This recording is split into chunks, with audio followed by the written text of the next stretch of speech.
Free fire কিন্তু আমার জীবন থেকে আমার প্রিয় মানুষটাকে কেড়ে নিয়েছে। তো আমাদের রিলেশন ছিল 6-7 মাসের মতো রিলেশন ছিল। তো যার সাথে আমার রিলেশন ছিল ওর সাথে আমার খুব ভালো একটা সম্পর্ক ছিল, যাচ্ছিল ভালোই যাচ্ছিল আমাদের রিলেশনশিপ। তো আমি একদিন ওরে বললাম যে তুমি কি গেম খেলো?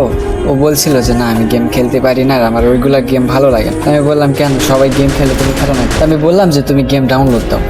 তো বললো যে আমি তো গেম খেলতে পারি না, ডাউনলোড দিয়ে কি করবো? তো আমি বললাম যে আমি আছি না, আমি তোমাকে শিখাই দিব। তো বললো যে আচ্ছা ঠিক আছে, আমি নামাচ্ছি, তাহলে তুমি আমাকে শিখাই দিও। আমি বললাম আচ্ছা সমস্যা নেই, তুমি গেমটা নামাও, আমি তোমাকে শিখাই দিচ্ছি। তো গেম নামানোর পর আমার নক দিয়ে বলে যে আমার গেম নামানো হয়েছে, এখন হচ্ছে আইডি কীভাবে খুলবো। তো আমি সব কিছু আইডি খুললে মানে কীভাবে খুলতে হয় এগুলা একবারে শিখাই দিলাম। তো আইডি খোলার শেষে আমি অ্যাড হলাম। তো অ্যাড হওয়ার শেষে আমরা গেম খেললাম, প্রথম ম্যাচ স্টার্ট দিলাম। ও বলতেছে যে আমার তো ভালো লাগতেছে না, মাথা ঘুরতেছে আমার, কেমনে খেলো তোমরা? তো আমি বললাম যে হচ্ছে তুমি কয়েকদিন খেলো, এমনি তুমি আস্তে আস্তে শিখে যাবে।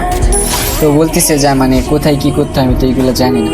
তো আমি আবার স্ক্রিন শেয়ার করে ভিডিও কলে আমি আবার ওদের সব কিছু বুঝাই দিয়েছি। তো বোঝানোর পর এইভাবে যায়, ও খেলতে খেলতে 6-7 মাস আবার পার হয়ে যায়।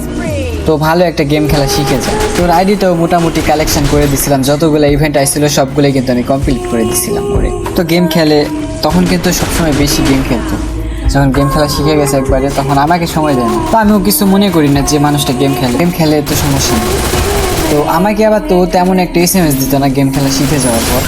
আমি জোর করে করে কথা বলতাম, মেসেঞ্জারে নক দিলে দেখা যাচ্ছে পাওয়া যায় না, 20 মিনিট পর পর রিপ্লাই দিতে SMS। আমিও